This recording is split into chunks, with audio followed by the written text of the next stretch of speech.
Good morning, Aldi! Good morning mga mi!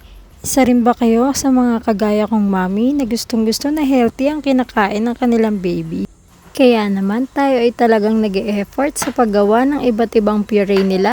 Isa rin ba kayo sa mga kagaya kong mami na sinunod talaga ang advice ng kanilang pedya na kailangan daw ay magsa-start pag solid food si baby pagkatungtong niya ng 6 months? Sobrang excited na nga ako mga mi dahil finally magsa-start na rin siya makakain ng solid food. Pero mukhang ako lang ang excited at itong si Baby B ay mukhang ayaw niya ng mga sineserve ko sa kanya. Nakikipag-agawan pa nga sa spoon at ang gusto niya ay siya yung hahawak. Mukhang masyado siyang nagmamadali at gusto niya na nga magsarili.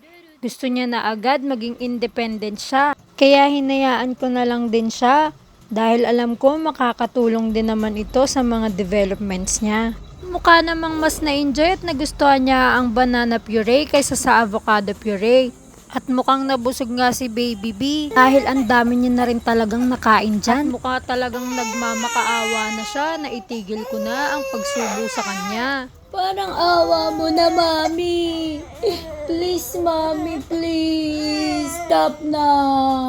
Yun na muna mga mi, salamat sa panonood. Bye!